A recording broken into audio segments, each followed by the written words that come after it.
Buenas tardes tengan todos ustedes, queridos amigos y amigas catequistas, que estamos en este curso online sobre la historia de nuestros mártires, los mártires de la Iglesia duranguense. Un curso que tiene como objetivo el profundizar un poco sobre la vida y obra de nuestros mártires, San Luis Batis, San Manuel Morales, San Salvador Lara, San David Roldán y San Mateo Correa, aquellos mártires de la década de 1920 que dieron testimonio de su fe con su vida, entregando todo aquello que era necesario para profundizar, para así poder ayudar a la iglesia que sufría persecución. Una iglesia que desde los inicios del siglo XX empezó a ser perseguida por la revolución, por las disposiciones políticas, y que aún así, aún a pesar de todos los sacrificios y aún a pesar de todo lo que hubo, no dejó de creer, no dejó de confiar en la misericordia y en el poder de Dios. Por ello, reflexionar sobre los mártires nos ayuda mucho a entender cómo vivenciar esta situación que estamos viviendo, esta pandemia que nos ha obligado a ser creativos en la evangelización. Un mártir, o la palabra mártir, viene del griego martiria, del verbo martiría, que significa testigo. Un mártir es testigo del acontecimiento de la pasión, muerte y resurrección de nuestro Señor Jesucristo. Los testigos, como ustedes saben, eran indispensables en los procesos. Se necesitaba al menos 2 testigos para justificar o para aclarar alguna situación o alguna acusación que se realizaba. Y por ello el testigo debía ser alguien veraz.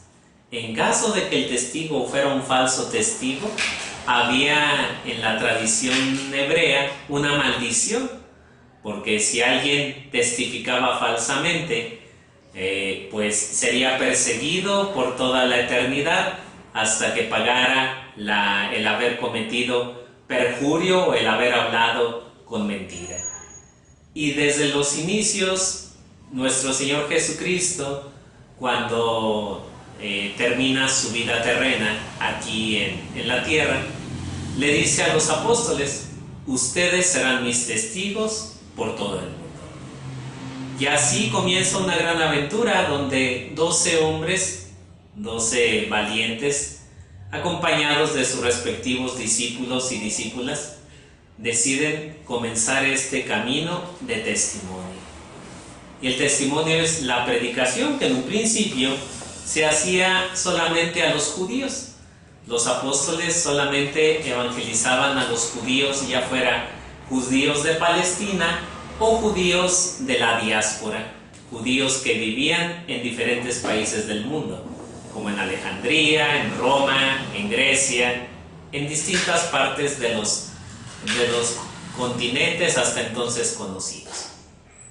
Pero gracias a la acción del Espíritu Santo y gracias también a la disposición de uno de los más grandes apóstoles, San Pablo, la evangelización se transmite también a los pueblos paganos, a los romanos, a los griegos, a los indios, a los árabes, a los cretenses, a toda persona que de buena voluntad aceptara abrazar la fe en Jesucristo, se le evangelizaba.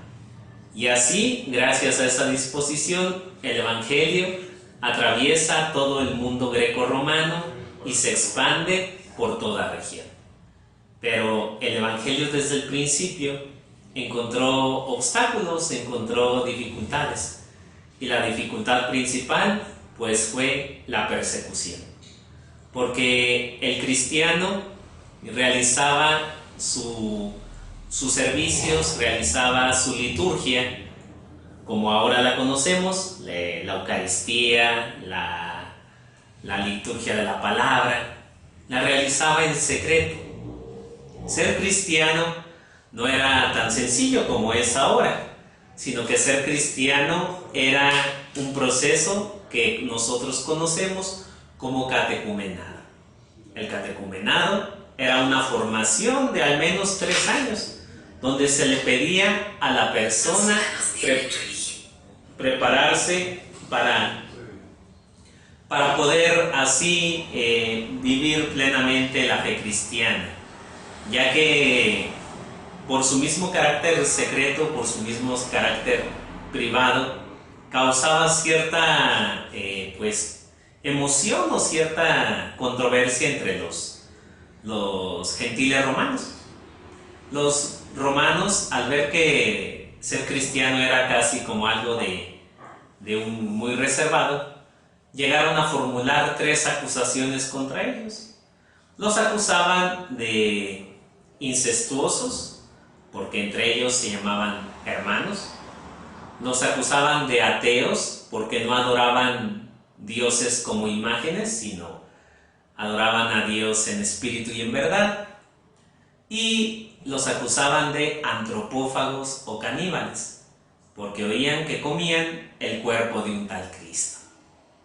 Y así, en el año 64, en junio, el emperador Nerón provoca un incendio que consume 13 barrios de la ciudad de Roma. La gente enfurecida busca quién fue el responsable de tal situación. Y Nerón, aprovechando la circunstancia, decide acusar al incipiente grupo de los cristianos. Y es así como comienza la primera persecución. Los cristianos entre el año 64 y entre el año 67 son martirizados por Nerón, acusándolos de incendiarios, de terroristas, de provocadores. Se les da la opción de salvar la vida si reniegan de su fe, ya fuera que escupieran algún crucifijo o simplemente adoraran a los dioses con incienso. Y si se resistían o persistían en su fe, eran atormentados de diversas maneras. Y así tenemos las narraciones de cómo muchos fueron arrojados a los leones, cómo otros fueron quemados vivos, puestos como antorchas en los jardines de Nerón. En fin, infinidad de relatos crueles y sanguinarios con los cuales los romanos se ensañaban contra los pobres cristianos. Y así San Pedro, por ejemplo, muere crucificado cabeza abajo. San Pablo muere decapitado, y suerte semejante corren los demás apóstoles. Pero en lugar de que la gente se asustara o en lugar de que la gente tuviera miedo, al contrario, comienza ahí el fervor. Dice uno de los escritores eclesiásticos de la época, Tertuliano: la sangre de los mártires es semilla de cristianos. La gente se emocionaba, se sorprendía, se impactaba de ver que hombres y mujeres, sin temor a la muerte, sin temor a lo que pudieran experimentar, decidían defender su fe hasta las últimas consecuencias.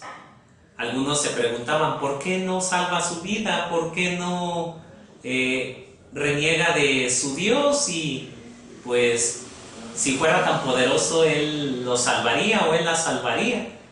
¿Por qué ese Dios calla y no hace nada ante el sufrimiento del creyente? Pero el martirio no es nada más morir por morir, como a veces pudiéramos pensar, de que es solamente tener una trágica suerte y simplemente pasar por una circunstancia dolorosa. No, el martirio es un don, el martirio es un regalo, porque el martirio es precisamente la convicción que tiene el creyente de que su vida está en las manos de Dios, y de que por tanto, si confía en ese Señor Jesucristo, en el cual ha puesto su confianza, no quedará defraudado, aunque su cuerpo se vea atormentado, aunque se vea triturado, aunque se vea maltratado, Sabe que su alma, sabe que su espíritu está en las manos de Dios y ningún tormento y ningún peligro ni ninguna amenaza será capaz de hacerlo doblegar de su fe. Y por ello, durante 300 años, el cristianismo en el Imperio Romano sufrió diversas persecuciones. Se cuentan aproximadamente 10 persecuciones a lo largo de esos 300 años.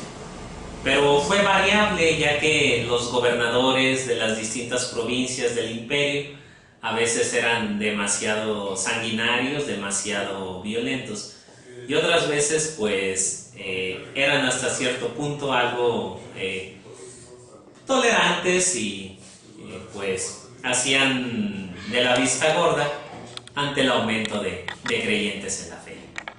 Será hasta el año 313 cuando ya con el emperador Constantino el cristianismo empiece a hacerse una religión libre, una religión lícita. Y en el año 391, con el emperador Teodosio el Grande, el cristianismo será la única religión oficial en el imperio. Y así el cristianismo de perseguido, de sometido, de vivir en la clandestinidad, ahora pasará a ocupar los lugares de culto público. Las basílicas, que su función era ser centros de mercado, centros de juicio, se convertirán en los nuevos templos, las nuevas asambleas donde los cristianos se reunirán para dar culto a Dios, para proclamar la palabra y para así evangelizar a todos los pueblos. La evangelización de los pueblos no será una cosa tan sencilla. Generalmente la evangelización de los pueblos siempre va acompañada de un martirio. Es curioso porque pues el cristianismo necesita de sangre para multiplicarse, pero cuando uno transmite la fe, cuando uno pregona la fe en nuestro Señor Jesucristo, generalmente se encuentra con obstáculos, generalmente se encuentra con dificultades, con amenazas, que ya el mismo Evangelio de San Juan lo dice en su prólogo. Vino a los suyos, pero los suyos no lo recibieron. Y él era la luz, pero los hombres prefirieron las tinieblas. Porque así es, cuando se transmite la fe en Cristo, siempre se encuentra el desafío de que haya otras divinidades, de que haya pues otras creencias, de que haya alguien que se sienta pues contrariado u ofendido por la fe en nuestro Señor. Y por ello el predicador, el evangelizador, muchas veces corre el riesgo, la mayoría de las veces, de convertirse en mártir, en testigo. Y obviamente que cuando escuchamos la palabra mártir, por la pequeña semblanza que les di, pues pensamos inmediatamente en peligro, en muerte. Pero no nada más hay martirio cruento o martirio pues doloroso. Está el martirio incruento, que son las dificultades, los tropiezos, las tentaciones, las debilidades, las calumnias, todo aquello que acompaña siempre al evangelizador, que humanamente pues a veces lo hace desistir. Cuando llega el evangelizador y en un principio pues los nativos del pueblo que evangeliza no quieren o se resisten, pues tiene que aprender a ser creativo. Con el paso del tiempo, como les decía, el cristianismo se expande por toda Europa y posteriormente, más o menos hacia el siglo XVI, con después del descubrimiento de América, España, que es el principal promotor de este descubrimiento, a través del Papa Alejandro VI, se le pedirá que si decide ocupar o si decide tener posesiones del nuevo continente, tendrá como encargo evangelizar, ya que la evangelización le dará sentido, le dará coherencia, le dará justificación ante el mundo de que vale la pena la colonización. Y España será durante buena parte del siglo XVI, XVII, hasta inicios del XVIII, un modelo en cuanto a la evangelización. España había estado durante 700 años luchando por reconquistar su tierra del dominio árabe. Y justamente en 1492 caerá la ciudad de Granada, que será el último recinto árabe, y a partir de ahí pues comenzarán los viajes, comenzarán toda la evangelización, que a veces los historiadores, sobre todo influenciados por los enemigos de España, por los países ingleses, pues presentarán que la evangelización del continente fue una evangelización a sangre y fuego, donde los nativos sufrieron mucho, donde fueron masacrados millones y millones de indígenas, que se les obligó a adorar a Dios, que se les obligó a aprender la Biblia a base de tormentos y castigos, cuando en realidad, gracias a la intervención eclesial, a la intervención evangelizadora, fue que el pueblo de España, los conquistadores, respetaron el valor de los indígenas.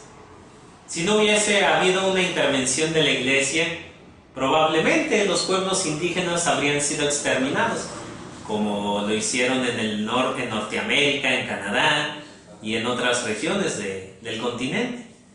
Gracias a la intervención española, gracias a los religiosos franciscanos, jesuitas, dominicos, agustinos, que buscaban siempre catequizar, que buscaban siempre evangelizar, pues será posible el florecimiento de la fe cristiana en nuestro continente.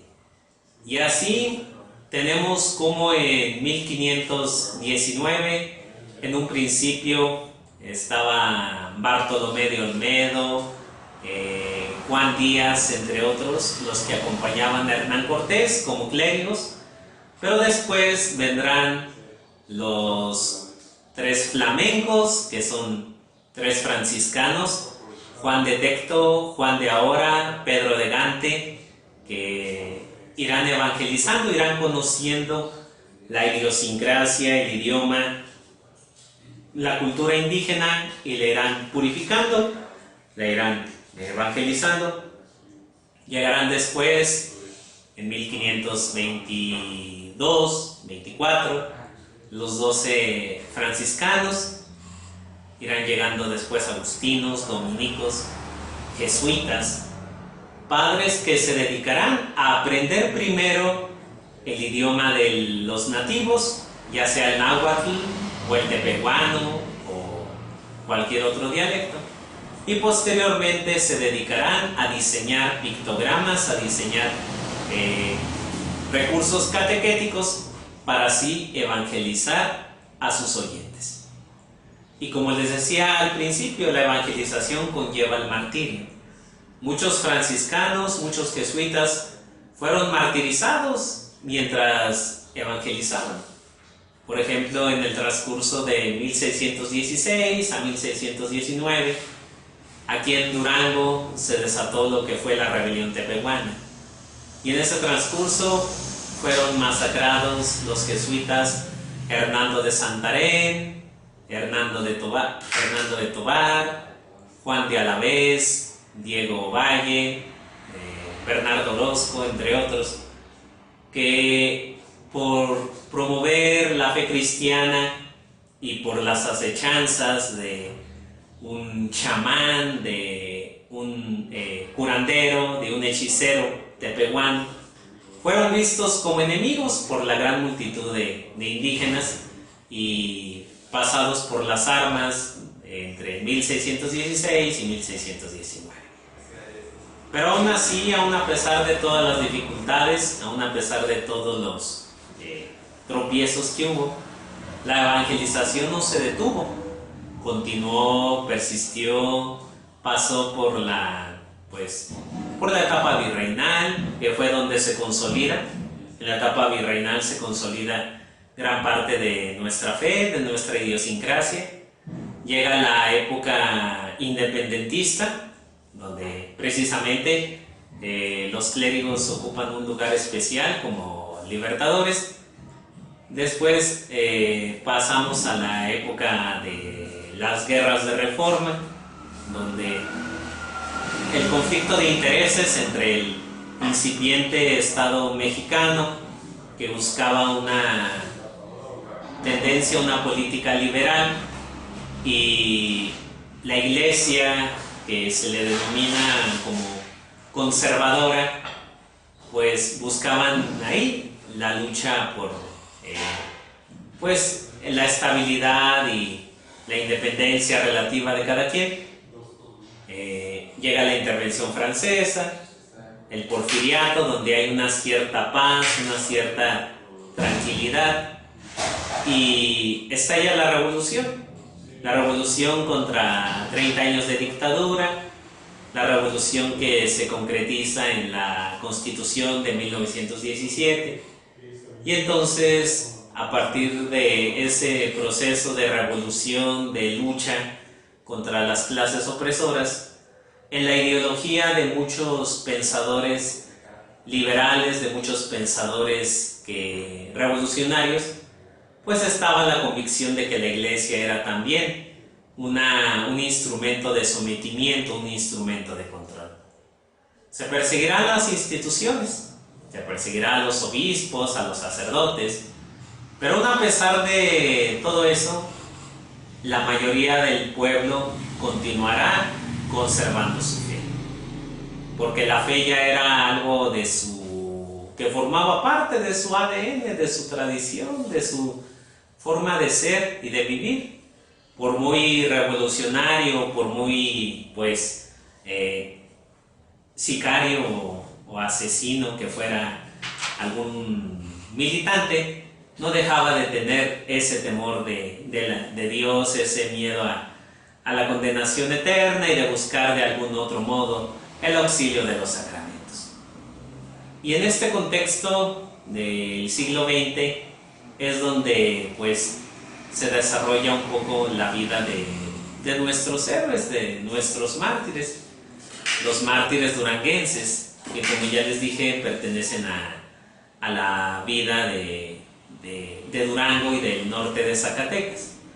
El norte de Zacatecas pertenece a la arquidiócesis debido a que en tiempos de la conquista, en tiempos de la llegada de Francisco de Ibarra, este norte de Zacatecas quedó en disputa entre Francisco de Ibarra, el colonizador de Durango, y Diego de Ibarra, el colonizador de Zacatecas.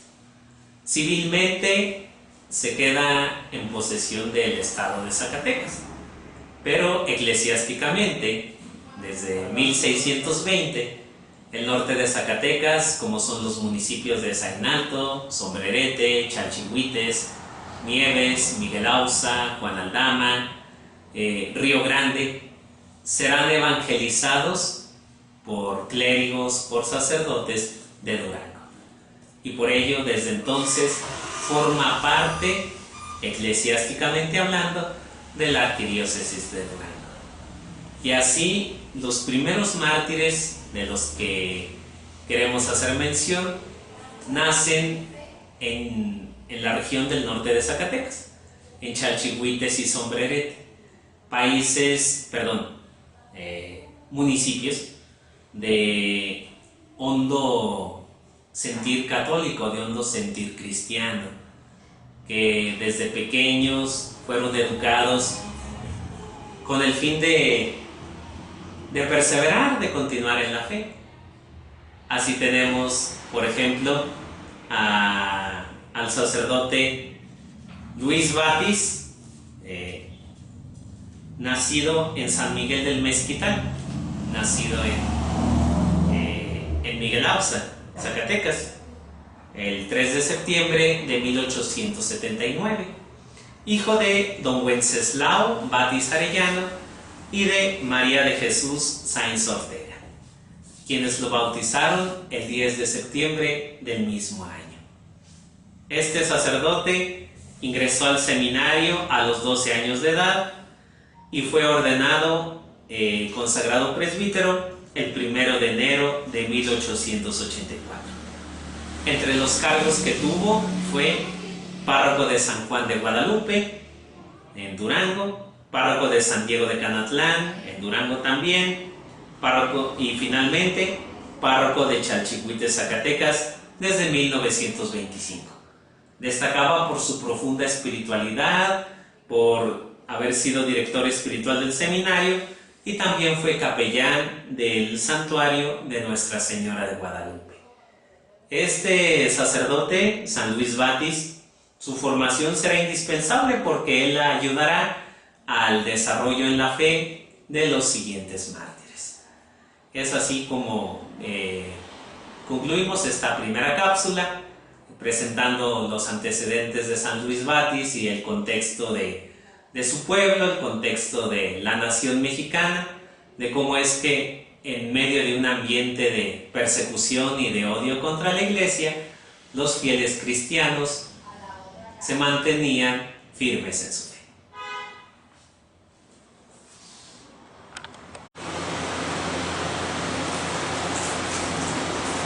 La figura de San Luis Batis es importante porque a él le tocó el acompañar y el evangelizar a los demás compañeros mártires.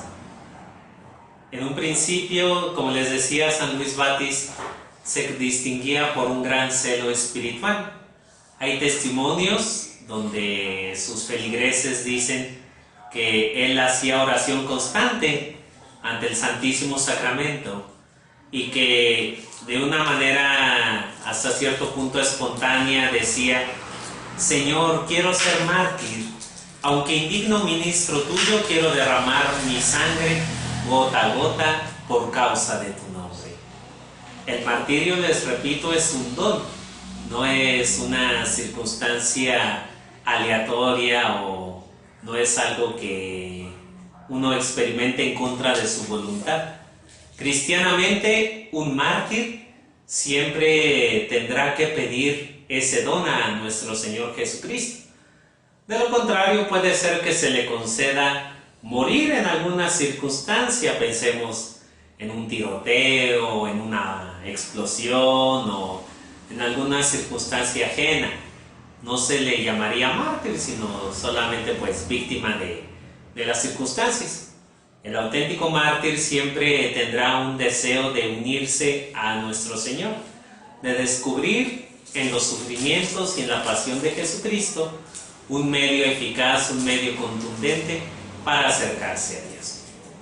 Y llegando a Chalchihuites, la última parroquia de San Luis Batis en 1925, conoce al movimiento que se llamaba Liga de la Defensa de la Libertad Religiosa, que estaba presente el laico Manuel Morales, un laico nacido en Mesillas, parroquia de Sombrerete, del 8 de febrero de 1898, hijo de Matiana Morales, que desde pequeño pues se distinguió por ser un joven muy responsable, trabajador. Llegó incluso a estudiar en el seminario, pero las circunstancias económicas le impidieron seguir progresando en sus estudios, y así, aún a pesar de que dejó el seminario, no dejó de ser un buen cristiano. Y eso le ayudará mucho porque se convertirá en la mano derecha del párroco de Chalchihuites, de San Luis Batis. Manuel Morales emprenderá pues una vida llena de trabajo, de esfuerzo, de dedicación. Se dedicará a la panadería contraerá matrimonio con su esposa Consuelo Loera, siendo un marido y un padre ejemplar, con la cual procreará 3 hijos y llevará una vida como un buen y santo matrimonio. Manuel Morales era alguien pues que tenía personalidad, que tenía presencia, y sobre todo tenía mucha fe. Tenía mucha fe porque cuando el padre Batis expresaba sus deseos de ser mártir, San Manuel Morales también lo acompañará. Alguien podría pensar que fue algo atrevido y hasta cierto punto pues temerario que San Manuel Morales, siendo esposo y padre de familia, decidiera abrazar el martirio, pero él se expresará cómo es que él veía su vida de fe, su vida religiosa era el soporte incluso de su misma vida matrimonial. Y su esposa lo alentará, su esposa lo motivará, aunque después la pobre tenga el corazón apretado y estrujado por la pena. Consuelito Loera, de la cual pues poco se menciona, será una fiel y digna esposa que acompañará a su marido aún en los momentos de dificultad, aún en los momentos de tensión, de riesgo y de peligro, ante la amenaza de llevar a cabo el martirio. Junto a estos 2 célebres personajes, San Luis Batis y San Manuel Morales, nos toca ahora mencionar a los jóvenes, San David Roldán y San Salvador Lara. San David Roldán nació en Chalchihuites el 2 de marzo de 1907, hijo de Pedro Roldán y Reinalda Lara. David desde el principio se dedicó por ser un joven de muy buena presencia, haciendo analogía a su bíblico tocayo, el rey David, que era rubio y de buena presencia. Así David Roldán Lara será un joven que se hará muy querido no solo de la sociedad de Chalchihuites, sino de pues el conjunto cercano a la iglesia parroquial, convirtiéndose a temprana edad en el presidente de la ACJM, el presidente secretario de la ACJM, de la Asociación Católica de Jóvenes Mexicanos. Era un trabajador de la mina El Conjuro, que se comprometió incluso con la hija del dueño de la mina, Gustavo Bendel, y llevaba una vida alegremente cristiana, una pureza, una alegría, una efervescencia que contagiaba a los que lo rodeaban. David Roldán no era alguien pues sumiso, callado, tímido, sino era alguien con energía, con chispa, con entusiasmo, que muchas veces pues derrochaba tanta generosidad que se ganaba el corazón de aquellos que lo rodeaban. Y tenía un primo que nació en Suchi, Durango, un municipio de Durango que colinda con Chalchihuites, el 13 de agosto de 1901. Este primo era San Salvador Lara Puente.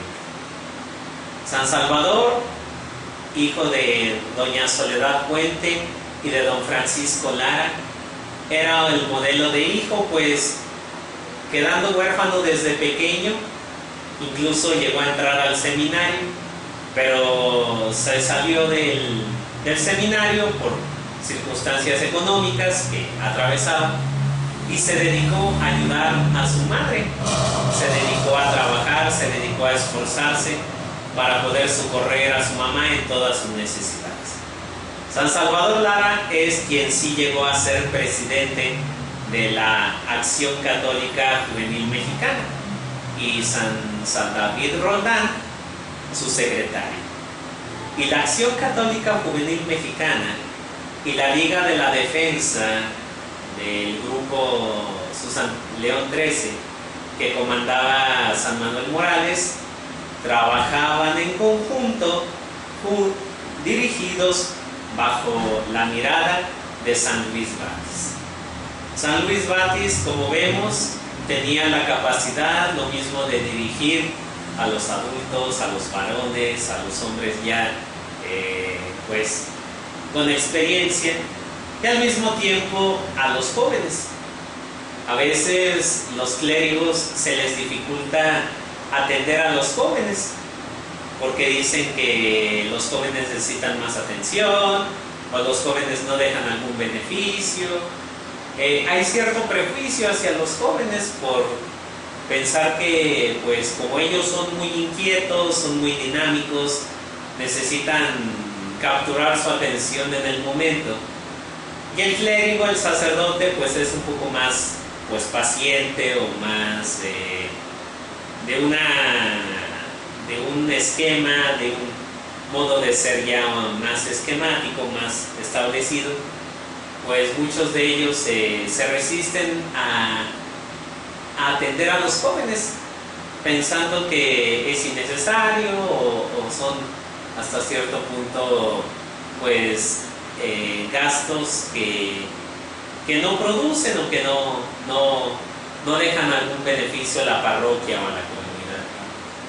Pero San Luis Batis no pensaba así. San Luis Batis, al contrario, era un hombre visionario porque veía a los jóvenes como el futuro de México. Y era necesario motivarlos a ellos, a los jóvenes católicos, a que defendieran su fe.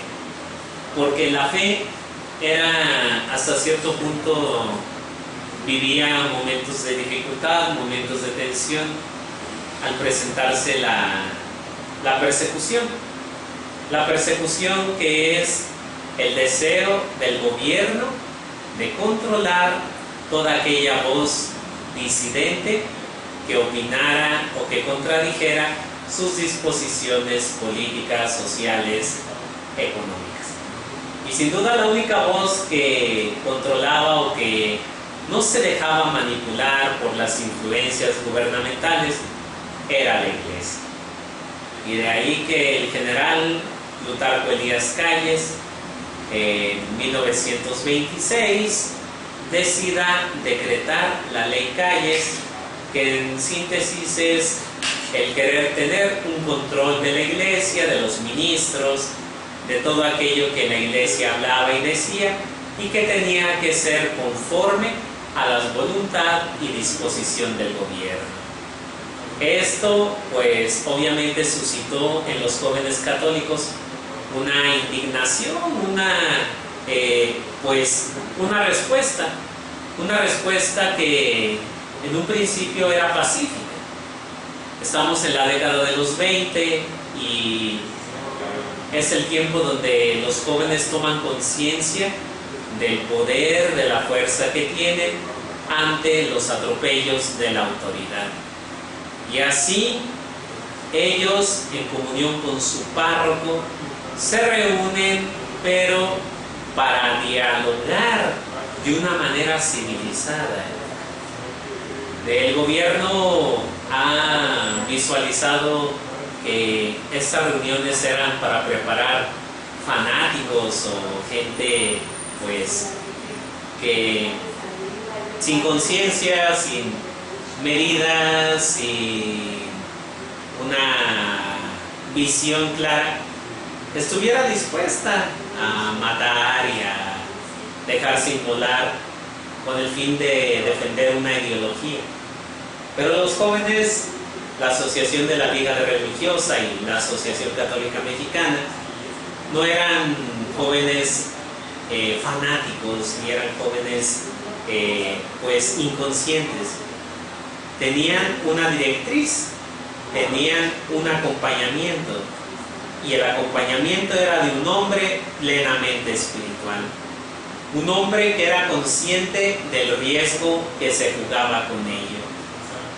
Se cuenta que días antes de que San Salvador Lara y los demás compañeros fueran encarcelados, San Salvador declamó una poesía llamada Marciano, y donde en una frase de ese verso dice: si mi delito es ser cristiano, haces bien en matarme, porque es cierto.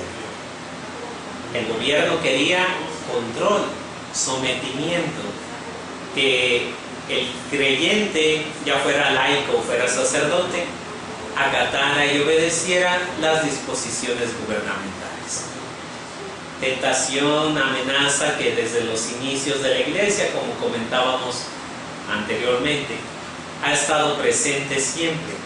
El afán de controlar, de manipular, de amenazar al creyente para que reniegue de su fe y así salve su vida.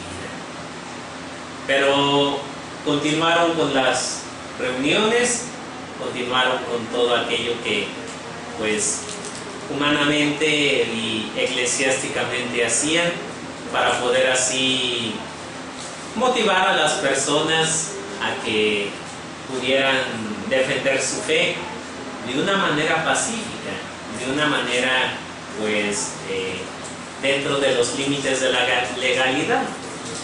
Pero esto no fue bien visto así por los enemigos de la iglesia, y así tenemos como el presidente municipal de Chalchihuites, don Asiano Pérez, y el telegrafista José Refugio García acusaron al señor cura Luis Batis Sainz y colaboradores cercanos de sedición, de que estaban planeando organizar un golpe armado contra las disposiciones del gobierno. Por lo tanto, el 14 de agosto de 1926 llegaron 11 soldados para sofocar la rebelión de todo un pueblo. Al primero que capturaron fue al señor cura Luis Batis, y posteriormente llegaron a la casa de San Manuel Morales y después de los primos San David Roldán y San Salvador Lara.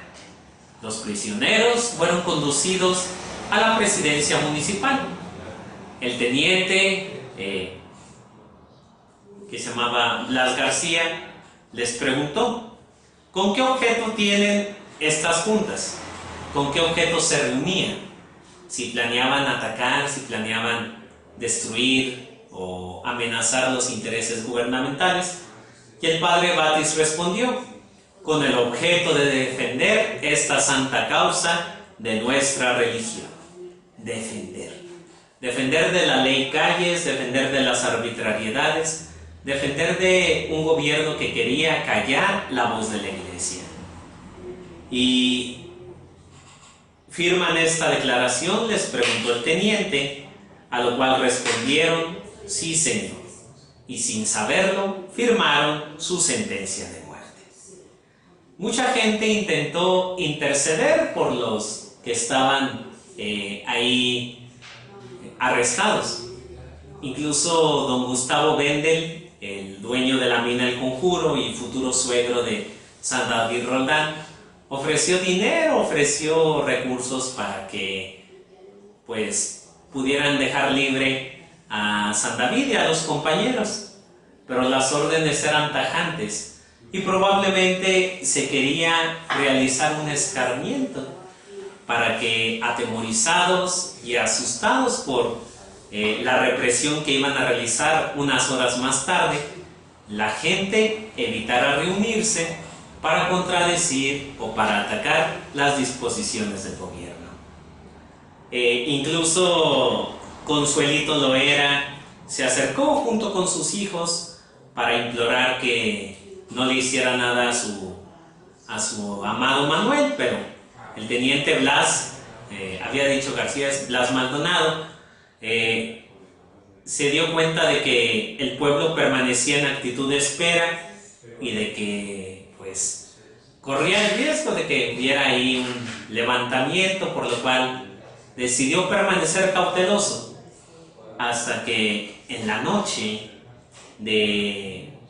ya en la madrugada del 15 de agosto, decide sacarlos en dos diferentes automóviles, en uno a San Luis Batis y a San Manuel Morales, en otro a San David Roldán, San Salvador Lara, y llevarlos a un lugar llamado Puerto de Santa Teresa, ahí a las afueras de Chalchihuites.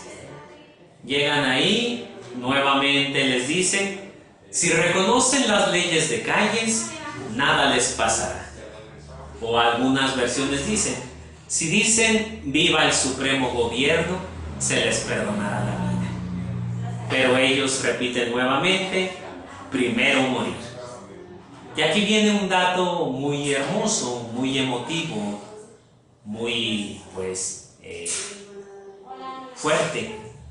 San Luis Batis busca interceder por San Manuel Morales. San Luis Batis dice: lo único que les ruego es que, atendiendo a los pequeños hijos de la familia de Manuel, le perdonen la vida. Yo ofrezco mi vida por la de él. Seré víctima, estoy dispuesto a hacerlo. Pero San Manuel responde: deje que me fusilen, señor cura. Yo muero, pero Dios no muere. Él cuidará por mi esposa y mis hijos. El mártir está dispuesto a hacer la ofrenda más generosa que hay, no solo de su vida, sino incluso de aquellas personas a las que ama. San Manuel Morales está dispuesto a desprenderse de su esposa y de sus hijos pensando en la eternidad. Y así, comprendiendo que era inútil seguir, ante la convicción y la fortaleza de San Manuel Morales, San Luis Batis declina de su insistencia y, sin duda mirando con fe, con ternura, conmovido a San Manuel Morales, le dice: hasta el cielo. Y así los dos, en la madrugada del 15 de agosto de 1926, son ejecutados mientras gritan: ¡Viva Cristo Rey y viva la Virgen de Guadalupe!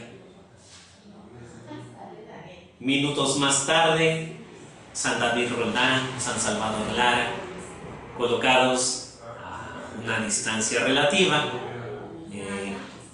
también se les hace la misma oferta.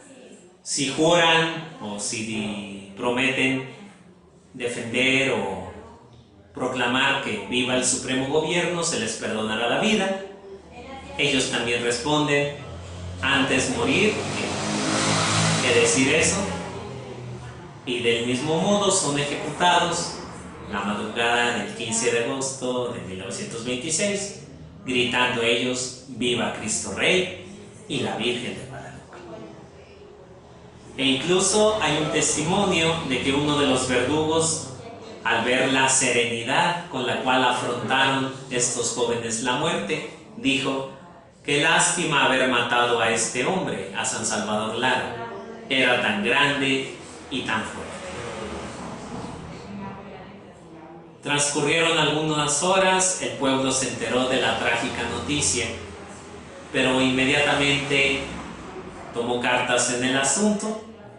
Fueron a recoger los cadáveres para velarlos. Cada mártir fue velado en su casa en una noche llena de tormenta y granizo.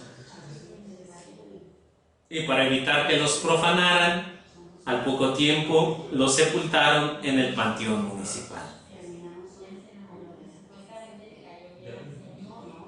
Y así, los restos de los mártires de San Luis Batis y compañeros fueron exhumados el 14 de enero de 1943 y colocados en la capilla de la Santísima Trinidad de la parroquia de San Pedro en Chalchihuites, Zacatecas. Posteriormente fueron beatificados por su santidad San Juan Pablo II el 22 de noviembre de 1992 y canonizados el 21 de mayo del año 2000. La vida de los mártires, pues, de estos 4 mártires duranguenses, nos sirve de testimonio, nos sirve de ejemplo, nos sirve de luz en medio de estas circunstancias, muchas veces tan adversas, muchas veces tan difíciles, muchas veces tan negativas que a veces se pueden apoderar de nosotros. La convicción con la cual enfrentan la vida nos enseña que en la vida hay valores, hay circunstancias más fuertes, más grandes incluso que la vida misma. Entender eso no es fácil. Entender eso suena a veces como una locura o como algo increíble. Pero cuando lo hacemos vida, cuando lo hacemos práctica, comprendemos que nuestra vida adquiere su máximo sentido.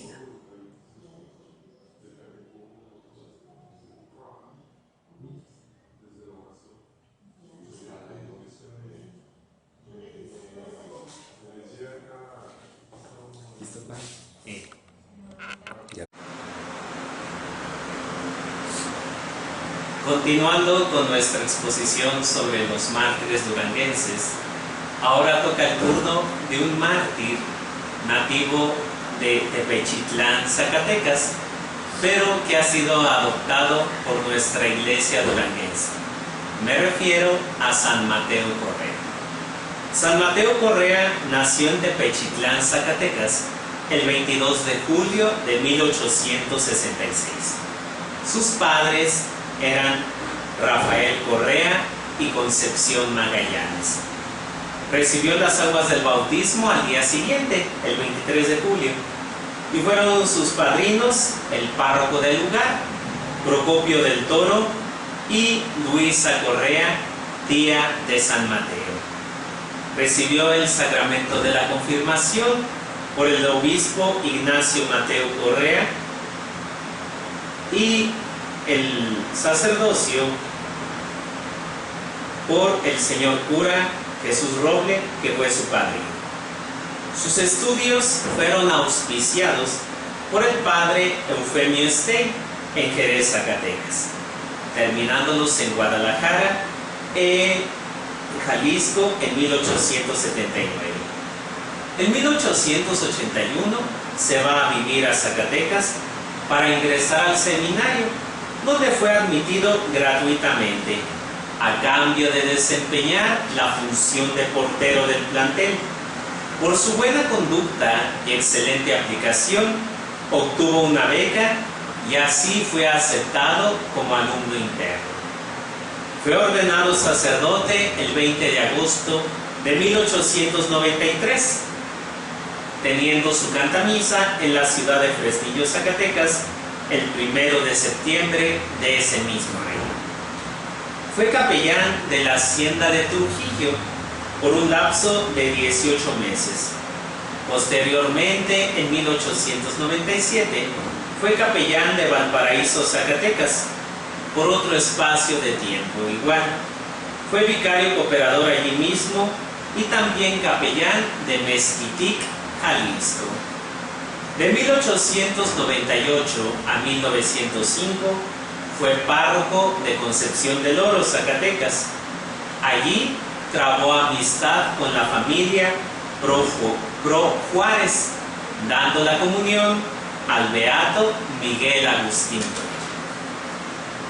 Ese mismo año se le nombró párroco de Colotlán, Jalisco, y en 1910 tuvo que huir a causa de la revolución a la ciudad de León, Guanajuato, donde se entregó de lleno al trabajo pastoral.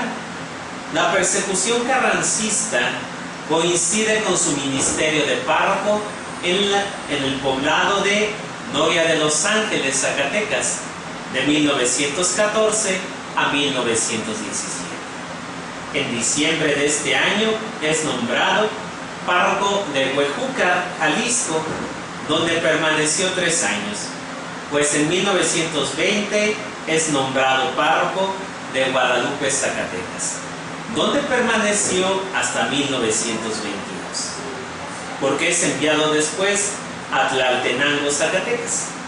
En 1923 regresa a Colotlán como párroco y vicerrector del seminario, y en 1926 es enviado, ahora como párroco, a la ciudad de Valparaíso, coincidiendo su llegada a ese lugar con la presencia de la ACJM, que recolectaba firmas para pedir al Congreso de la Unión la derogación de las leyes persecutorias que el presidente Plutarco Elías Calles había decretado en contra de la libertad religiosa.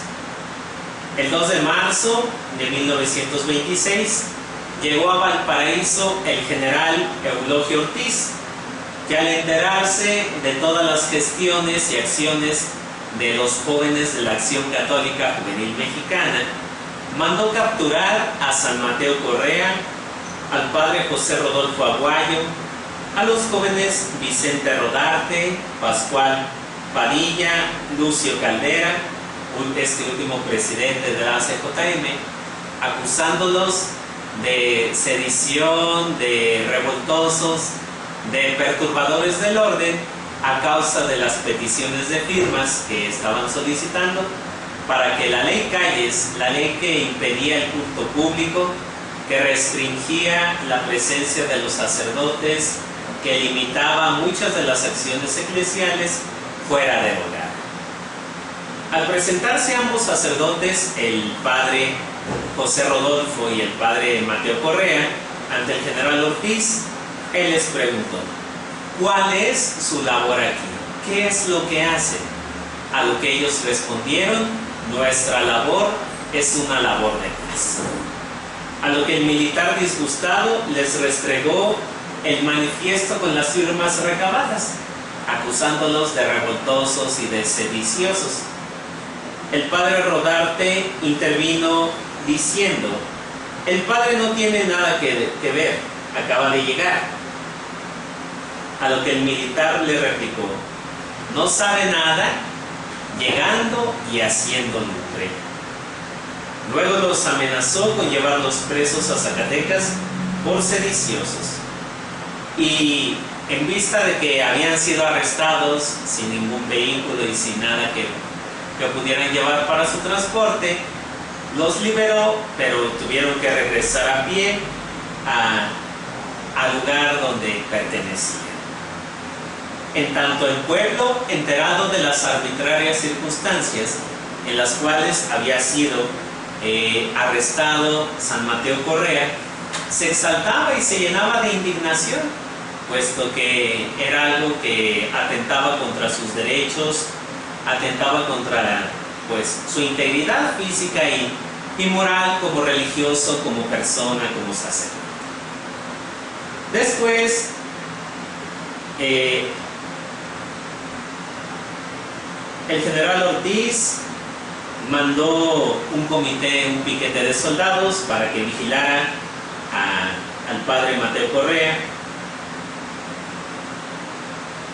En ese lapso de tiempo se integró un comité de varias damas religiosas que buscaban el doblegar al general Ortiz para que éste no cometiera ningún atropello, no hiciera nada en contra del padre Mateo Correa y sus demás compañeros. El 8 de marzo los acusados llegaron a Zacatecas, se entrevistaron con el gobernador en turno, que les recomendó que se ocultaran, pues esperaba que un día para otro el general Ortiz dejara la ciudad. Y el 10 de marzo fueron notificados de que no había remedio y se debían presentar ante el general Ortiz, que no se iba de Zacatecas. El general Ortiz se caracterizará por ser un enemigo acérrimo, un enemigo contundente de el clero y la feligresía católica de aquel tiempo. Se distinguirá por tener o tomar decisiones arbitrarias, por ser intolerante, por ser cruel, y al sentirse dueño, al sentirse poderoso, pues por muchas ofertas que le hagan los fieles católicos, los fieles cristianos, para comprar la libertad de San Mateo Correa y compañeros, pues no aceptar. Al presentarse ante él, los acusados, él les reclamó su tardanza en ir. Ellos se excusaron diciendo que no tenían dinero para pagar los gastos del traslado. El militar entonces se burló diciendo: pobrecito clero mexicano, tan pobre está. Una de las ideas fijas que tenían militares revolucionarios de la época era sobre la abundante riqueza del clero. Tenían esa perspectiva de que obispos, sacerdotes nadaban en inmensa riqueza y que por tanto su apariencia o su aparente pobreza era solamente una pantalla, era algo que ocultaban para resguardar sus enormes tesoros de riquezas. Luego los regañó duramente a los jóvenes y los hizo consignar. Los 5 estuvieron presos hasta el 13 de marzo en un cuartel inmundo. Posteriormente pudieron recibir visitas y asistencias. Ese día el juez de distrito ordenó su liberación, pues no había delito que perseguir. Esto causó la ira del general Ortiz, quien se sintió burlado y juró entonces vengarse de la persona de San Mateo Correa Magallanes. Todos regresaron a Valparaíso el 17 de marzo. Fueron recibidos con grandes muestras de afecto por toda la población. Ese día, San Mateo presidió el rosario de la Correa, presidió el rosario en la parroquia y predicó sobre el amor a los enemigos. Algo que distingue a los mártires es que, aun a pesar del maltrato, de las humillaciones, de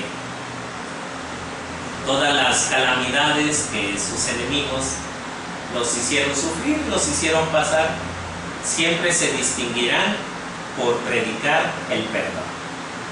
Eso es lo que distingue un mártir de una persona que es víctima de las circunstancias. Si alguien hubiera sido arrestado junto con ellos y en lugar de perdonar, en lugar de encomendarse a Dios, hubiese maldecido o hubiese agredido a sus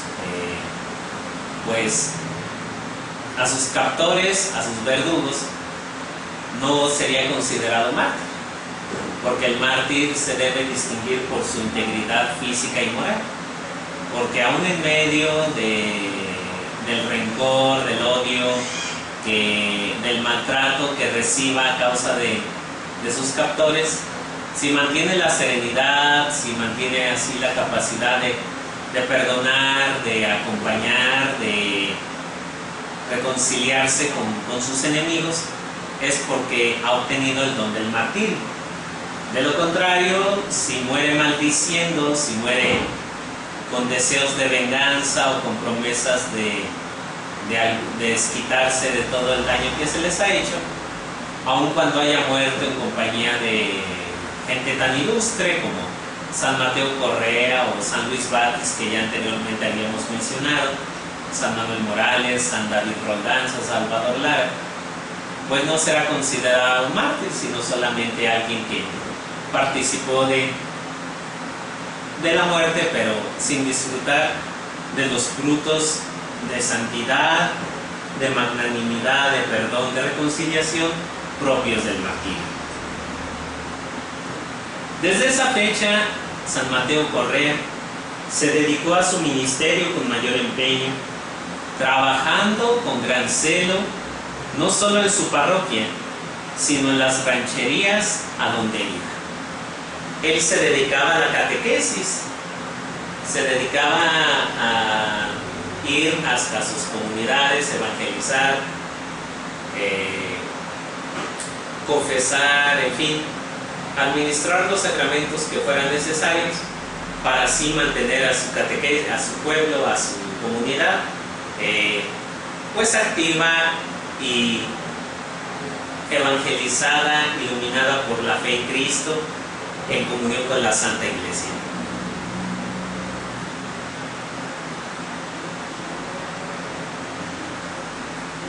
Este trabajo logró que muchos descarriados, mucha gente que estaba alejada de la iglesia, regresara a la vida de fe. La labor pastoral de San Mateo Correa pues es admirable, es digna de los primeros evangelizadores que llegaron a estas tierras y sobre todo valiente, porque se exponía precisamente a ser arrestado cumpliendo su labor. Y será precisamente que así, el 30 de enero de 1927, estando en la comunidad de San José de la Sauceda, una persona le pidió que fuera a auxiliar a su madre moribunda. El padre tomó el Santísimo Sacramento para llevarlo como viático. Lo acompañó don José María Miranda, y al llegar a la mesa de San Pablo, al llegar a una comunidad, divisaron que una tropa de soldados venía en dirección contraria a ellos. Por lo que su compañero, don José María, le sugirió a San Mateo que se regresaran para evitar la confrontación, a lo que el párroco no lo consideró oportuno, pues esto levantaría sospechas. Convinieron entonces que el señor Miranda se haría pasar por el patrón y el sacerdote como un sirviente, por lo que llevaría las riendas del carro. Al encontrarse con la tropa dirigida por el mayor José Contreras y que venían derrotados por los cristeros de Huejuquilla, Jalisco, pasaron inadvertidos, nadie los reconoció, hasta que uno de los soldados, que conocía perfectamente al señor cura Mateo Correa, los delató. El señor Miranda trató de continuar con el plan, pero al ser revisado el saco del sacerdote, se encontró el manual de párrocos con su nombre inscrito. Fueron entonces detenidos y se les dio la facultad de continuar en su carruaje atrás o delante de la tropa, circunstancia que San Mateo aprovechó para ir a la capilla de la hacienda y resguardar la Sagrada Eucaristía. San Mateo comentará después a sus hermanas cuando lo hayan arrestado, les comentará: fui arrestado en el cumplimiento de mi deber. Aun cuando ellas lloraban y hacían todo lo posible por liberarlo, San Mateo confirmará pues su fe, dando testimonio al cumplir su misión. Luego que los arrestaron ahí por la hacienda de San José de la Sauceda, se les condujo a Fresnillo, donde se les encarceló. Allí San Mateo en un principio fue molestado e incomodado por los presos, se burlaban de él, en fin, pero San Mateo poco a poco se los fue ganando. Les compartía de las cosas que tenía, una naranja, alguna gordita o algo que le llevaban los fieles de comer, y poco a poco fue ganándose el cariño y el respeto de todos aquellos que los acompañaban. Llegó a tal grado la estima que incluso los llevó a convencer de que rezaran juntos el rosario ahí en la celda. 3 días después fueron conducidos a Durango en el tren del general Ortiz. El santo fue amable con los soldados que los resguardaban e incluso les hizo algunos regalos. Llegaron a Durango el 3 de febrero. Luego fueron conducidos a la jefatura militar, que estaba en el edificio que había sido del seminario. Ahí también San Mateo hacía regalos y daba consejos a presos y militares que estaban ahí. Todo este tiempo trató de llevar una vida normal, conviviendo con los demás y cumpliendo con su obligación de rezar el oficio divino. Pero a pesar de esto, el santo no podía manifestar, no podía ocultar su inquietud, su preocupación por lo que pasaría con su vida, si el general Ortiz se va a cometer algo o en fin. El 5 de febrero se le reprendió por no haber aseado su celda. Él humildemente pidió una escoba y se puso a barrer. Esa noche, después de merendar, rezó el Santo Rosario. Luego fue llevado ante el general Ortiz, que le mandó confesar a unos reos que iban a ser fusilados y le dijo que luego dispondría de él. Una vez cumplida esta encomienda, el general le exigió que le revelara la confesión de los condenados. El revelar el sigilo sacramental, puesto que el sacramento de la reconciliación implica un silencio inviolable, es un pecado tremendo que se sanciona con excomunión, la de sentencia. Todo aquel sacerdote que se atreva a revelar los pecados del penitente queda automáticamente excomulgado. Y San Mateo, heredero de la tradición católica, heredero de todos aquellos ilustres hombres, como San Juan Nepomuceno, que fue martirizado por no revelar los secretos de la reina al rey de Bohemia, que lo torturó para que San Juan Nepomuceno confesara. Entre otros santos ilustres, San Mateo Correa se negó rotundamente a revelar las confesiones de los presos que se habían confesado con él y que posteriormente habían sido fusilados. El general Ortiz lo amedrentó, lo amenazó diciéndole: voy a hacer que lo fusilen de inmediato. San Mateo Correa contestó: puede hacerlo, pero no ignore usted que un sacerdote debe guardar el secreto de la confesión. Estoy dispuesto a morir. Y así, el día 6 de febrero de 1927, por la madrugada, los soldados condujeron del cuartel al panteón, caminando aproximadamente 5 kilómetros. Lo condujeron ahí, a un muro, una barda, a espaldas del panteón, donde actualmente se ubica el Panteón de Oriente. Ahí fue ajusticiado 6 de febrero de 1927. Duró expuesto ahí a la intemperie. Un testigo, don Agustín Martínez, lo descubrió, fue a dar parte al general. El general, burlándose, le dijo: pues cómaselo o haga con él lo que quiera. Pero no dieron permiso de darle cristiana sepultura, sino que ahí mismo fue sepultado en el lugar de su martirio. Años más tarde, hacia 1948, es trasladado al Panteón de Oriente, y posteriormente, hacia 1966, es trasladado a donde actualmente reside, a la capilla de San Jorge, en la catedral, donde se encuentran sus restos, junto con reliquias de los santos mártires San Luis Bati, San Manuel Morales, San David Roldán y San Salvador Lara. Así pues, la vida de San Mateo Correa es una vida ejemplar, una vida llena de hechos y acontecimientos dignos y memorables de reconocer, de venerar.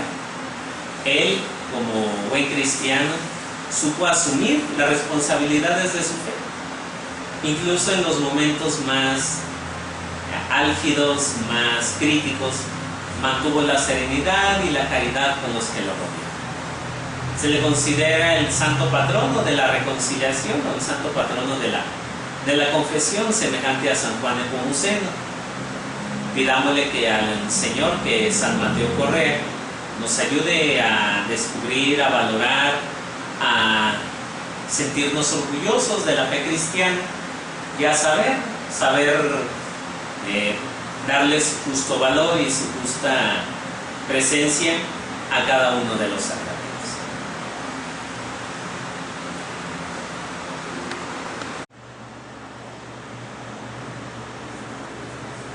Una vez que hemos analizado a grandes rasgos la vida y semblanza de los mártires duranguenses, es conveniente hacer una aplicación, hacer una evaluación de su repercusión y sus enseñanzas para la vida catequética de nuestra época.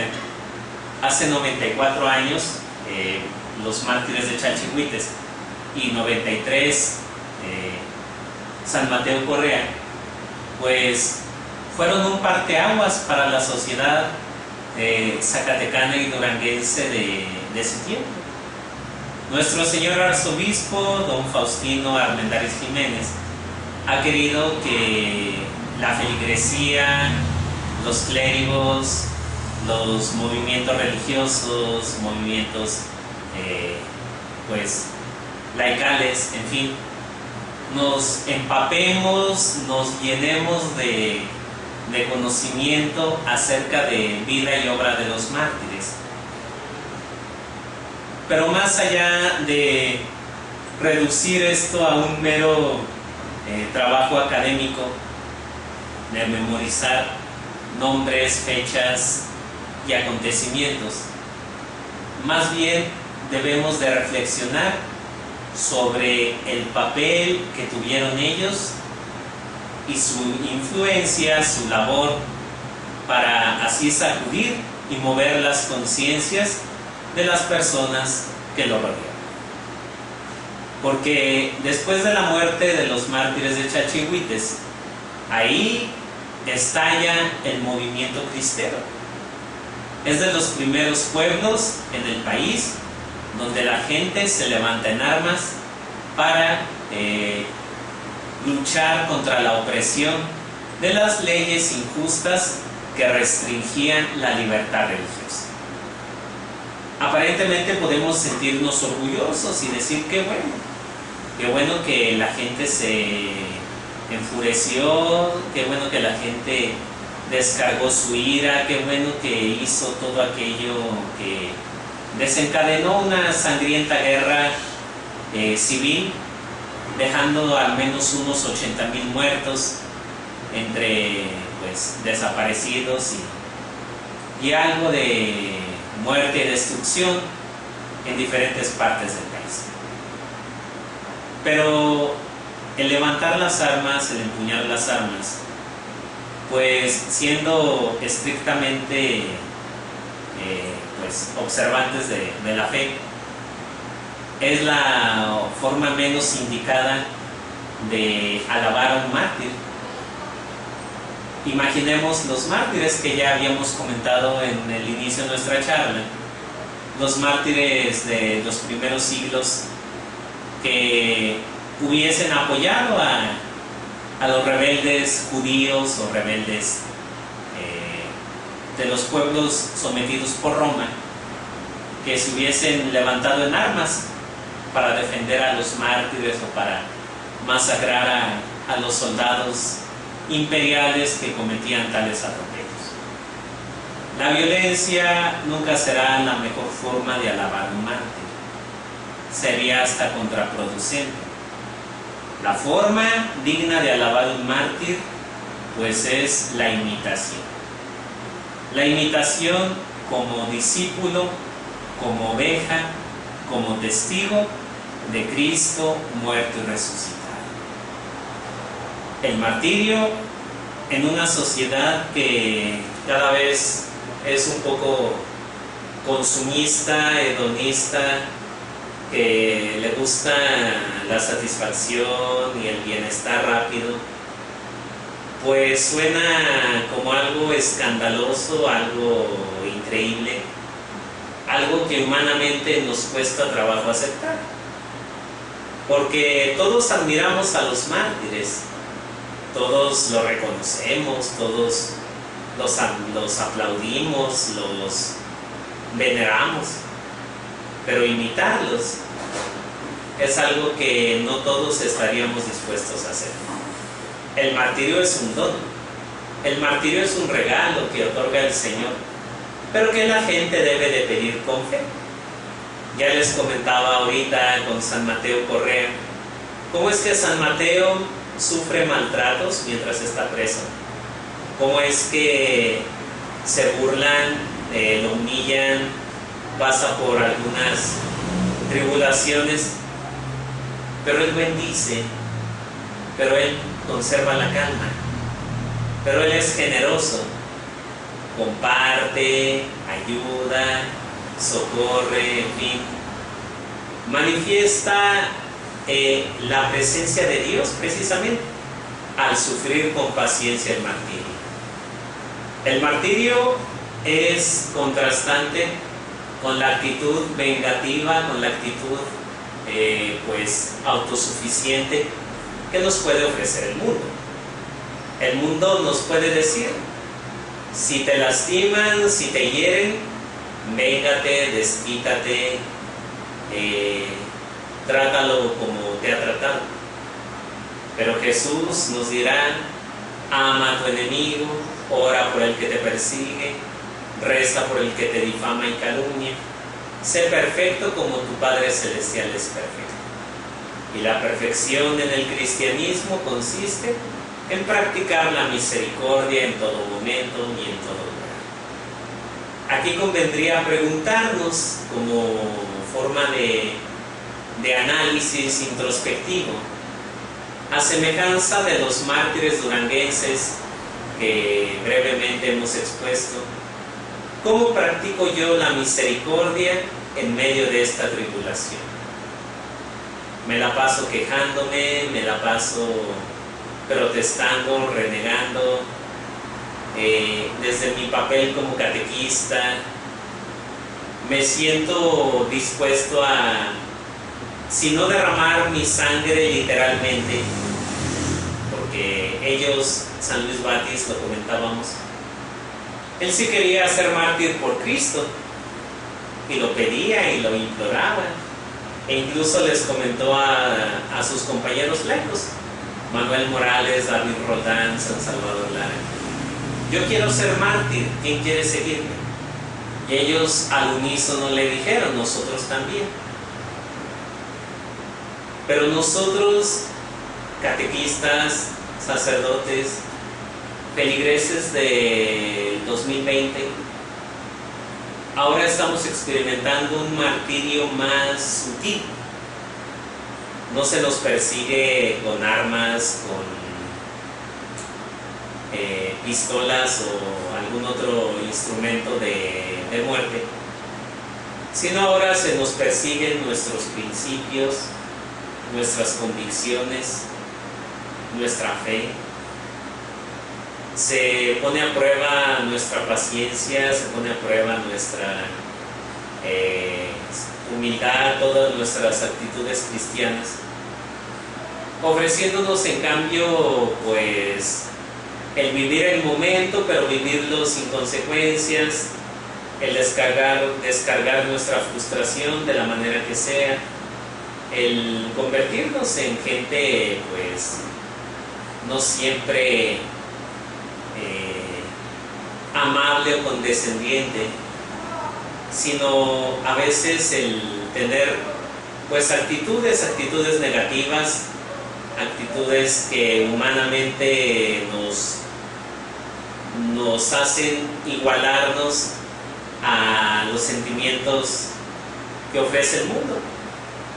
El martirio que hoy se nos propone es el dar testimonio, el vivir nuestra vida de catequesis, el llevar a cabo todo aquello que humanamente se nos encomienda, para que así la evangelización de este tiempo, ya sea virtual o presencial, llegue a los hogares no solamente de palabra, no solamente de una manera externa, sino sobre todo llegue a los hogares convencidos de que nosotros sabemos y conocemos lo que es la verdad de Cristo.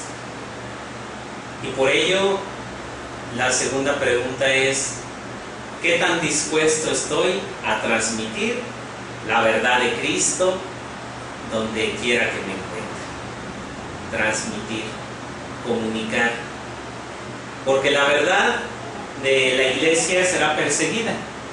Si no se acopla a los criterios del mundo, si no vive según pues las enseñanzas cada vez más radicales, cada vez más pues libertarias, que proponen ideologías que no brotan tanto del razonamiento, del derecho natural, sino que brotan de impulsos muchas veces insanos, de motivaciones ocultas o perversas, de actitudes pues que denigran, que limitan a la persona. Si nosotros nos dejamos arrastrar por todo ello, pues corremos el riesgo de perder nuestra identidad. Por ello, cuando en la antigüedad, en los primeros siglos, el cristiano era arrestado, nos dicen los historiadores que el procurador o el oficial romano les preguntaba: ¿cuál es tu nombre? Y ellos, en lugar de decir me llamo Juan, me llamo Pedro, ellos decían mi nombre es Cristiano, porque identificaban su nombre con su realidad, con el don del bautismo, con el don del Espíritu Santo que habían recibido. Del mismo modo, ahora nosotros, la persecución que estamos experimentando es el riesgo de perder nuestra identidad, de sentirnos parte de una religión pues universal, tolerante, permisiva, que ofrece al mundo que todo es gracia, pero en un sentido muy laxo. Todo está permitido, nada es pecado. Haz con tu vida lo que desees, al cabo la vida es solamente una.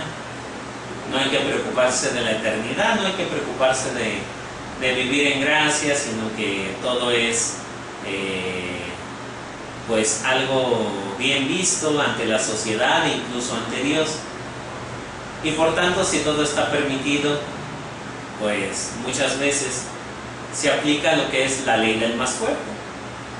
Y la ley del más fuerte es que los criterios de gente con poder, políticos, empresarios, ideólogos, gente que rechaza todo lo cristiano, todo lo que les hable de trascendencia, pues se apoderen y se encarguen de los pequeños, de los limitados, como son los niños, los bebés que están en el vientre materno, o los ancianos.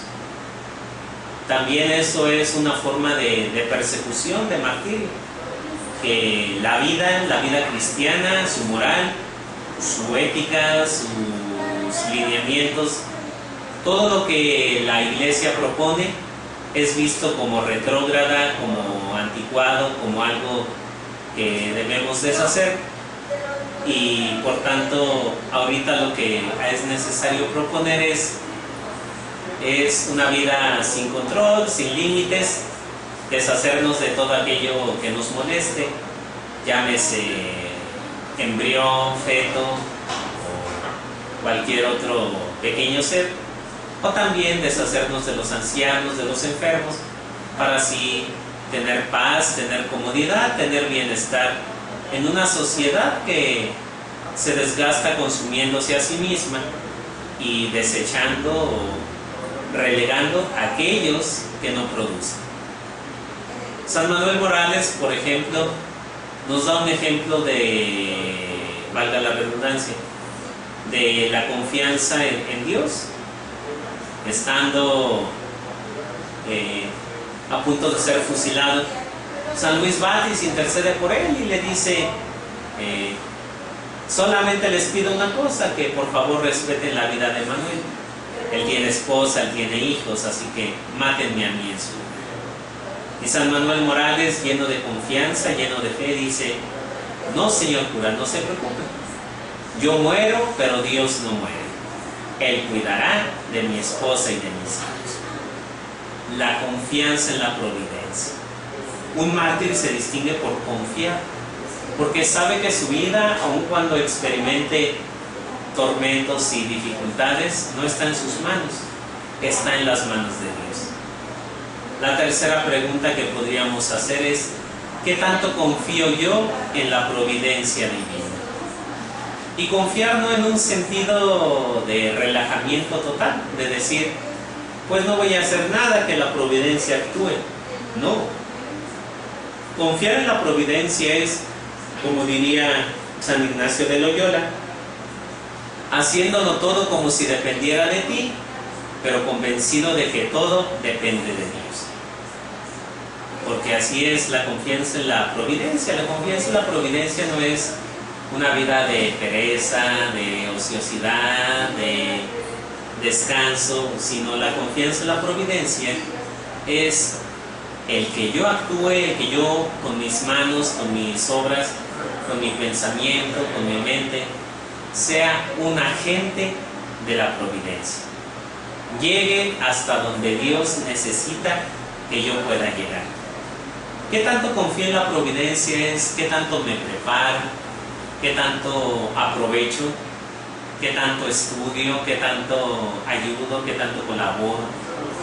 Porque la providencia es algo que actúa todos los días. Yo soy agente de la providencia cuando tengo que salir a lo mejor acá a mi trabajo para proveer el sustento de mi hogar.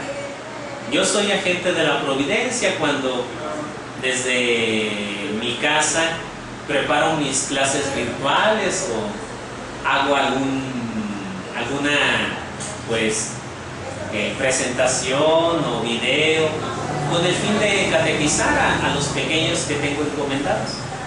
Yo soy agente de la providencia cuando vivo la moral, practico los sacramentos, me esfuerzo por instruirme teológicamente, bíblicamente, espiritualmente, para responder a las inquietudes y necesidades del hombre de hoy. San Manuel Morales confiaba en la providencia. Nosotros también, a ejemplo de él, debemos de confiar en la providencia. San Salvador Lara y San David Roldán son los modelos para los jóvenes que muchas veces pues son atraídos por las luces del mundo, que se les considera o que se les presenta como atractivo, o que piensan que pues solamente lo que el mundo ofrece es lo que vale la pena. Pero si recordamos, San David Roldán tenía ya su novia, estaba a punto de casarse, pero aún así tuvo, con todo dolor de su corazón, la opción de salvar su vida, pero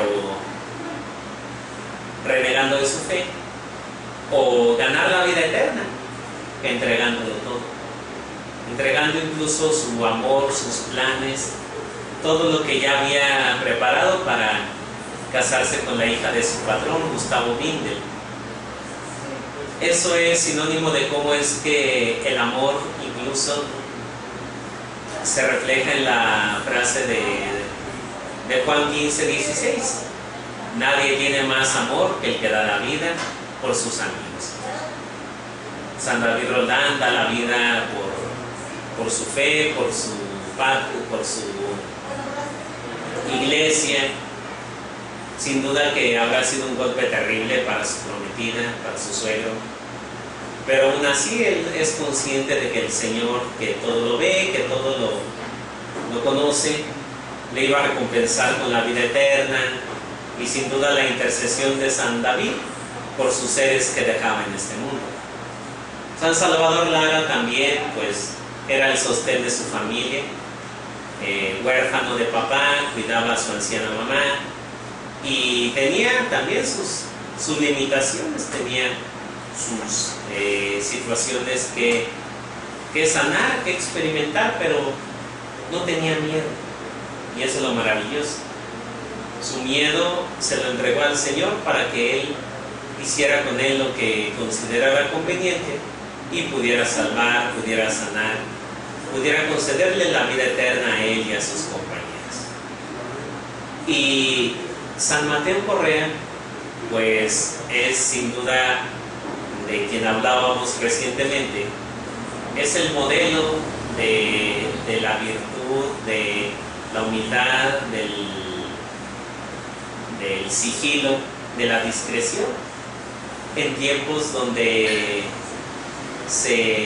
muchas veces se hackean cuentas, se persigue, se conoce hasta lo más íntimo de las personas. El mantener el secreto, la humildad, el sigilo, es algo que humanamente nos debería pues motivar. Por tanto, pidamos que la intercesión de San Mateo nos ayude a ser pues rectos, firmes, humildes, sigilosos con las cosas de Dios. Con todo aquello que ayude a la persona, hay que saber guardar el valor de los secretos. Con aquello que denigre, con aquello que perturbe, con aquello que lastime, pues no es bueno quedarse callados. No es bueno quedarse callados cuando se agrede o cuando se ofende a la dignidad o el valor de la persona. Por ello, los feligreses del pueblo de Valparaíso protestaron y recolectaron firmas, porque no era bueno quedarse pues impávidos o inmutables ante los atropellos que cometía el gobierno. El silencio es bueno cuando es sanador, cuando es liberador, cuando hay que cuidar, cuando hay que proteger. El silencio es malo cuando es por miedo, cuando asusta, cuando denigra, cuando atormenta, cuando se obliga a callar para que no alcances la libertad. Ahí no es lícito mantenerse callado. Siempre es necesario hablar para liberar, para sanar, para sentirse digno, para sentirse persona. Nunca hay que someter a alguien, nunca hay que callarlo en un sentido de opresión, de castigo, de control, sino que el silencio siempre te debe ayudar a reflexionar, a crecer, a liberar y a sanar. Finalmente, San Luis Batis, director espiritual del seminario, párroco de Canatlán, párroco de Chalchihuites y de otros tantos lugares. San Luis Batis pues nos habla de cómo es que sin espiritualidad ningún servicio que prestemos en la iglesia pues será fructífero.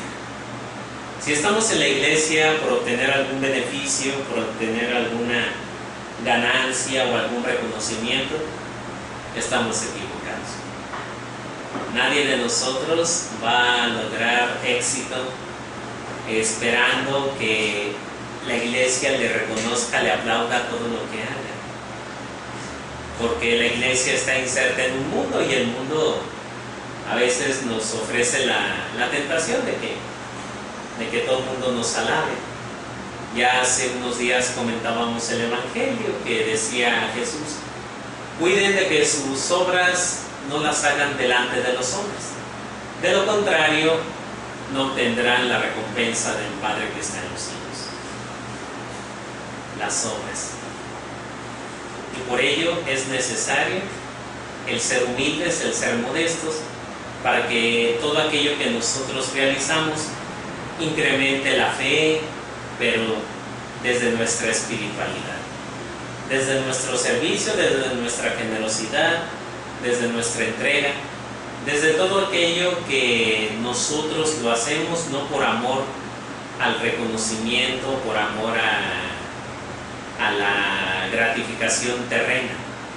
Si lo hacemos por eso, viviremos constantemente estresados. Pero si nosotros buscamos el aplauso, el reconocimiento de Dios y la gratitud de Dios, aun cuando el mundo no siempre nos bendiga, aun cuando el mundo nos persiga o hasta incluso dentro de la misma iglesia se nos pongan trabas, obtendremos lo que deseamos. Es así como concluye esta breve exposición sobre los mártires duranguenses, que ojalá pues sea de provecho para su mente, para su vida catequística, para su vida espiritual. Podemos hablar mucho y seguiremos hablando mucho a lo largo de este tiempo. Hay un proyecto de catequesis, de elaboración de documentos, de libros que transmitan eso, pero aún pues estamos en preparación, estamos en el desarrollo. Mientras tanto, ahí en su folleto y con lo poquito que hemos reflexionado, pues ojalá que esto nos ayude a incrementar la devoción, a sentirnos orgullosos, a sentirnos herederos de los mártires, a sentirnos capaces de imitarlos. Gracias a todos por su atención, gracias por su disposición para escuchar esta charla y deseamos que el conocimiento de ellos pues sea más útil, más llevadero para nuestra vida de fe. Para quien a lo mejor desconoce o para quien a lo mejor no está familiarizado con ellos, se los presentamos. Aquí tenemos a San Luis Batis, el párroco de Chalchihuites, el líder de los mártires de Chalchihuites, que los invita a la libertad y a la confesión de fe. Tenemos a San Manuel Morales, el santo patrono de los matrimonios, el santo patrono de las familias, que invita a la confianza en la providencia, que invita a la visión de este mundo, pero como algo pasajero, que nos conduzca a la eternidad. Tenemos a San David Roldán, que pues en su juventud y en su generosidad estuvo dispuesto a sacrificar su vida aun cuando ello implicó el frenar y el limitar su compromiso matrimonial. Tenemos a San Salvador Lara, modelo de hijo, el que cuidaba a su mamá, el que proveía de lo necesario, pero que aún así no dejaba de participar en la vida de la iglesia. Y tenemos a San Mateo Correa, originario de Tepechitlán, pero adoptado por la iglesia duranguense como su mártir, patrono de la confesión, cuyos restos descansan junto con las reliquias de los mártires en la capilla de San Jorge en esta catedral. Esperemos que esta exposición haya sido de su total agrado. De cualquier forma, seguiremos llegando hasta ustedes por los distintos medios electrónicos y publicaciones para seguir comunicando acerca de la vida de los santos mártires duranguenses. Muchas gracias, que tengan un excelente día.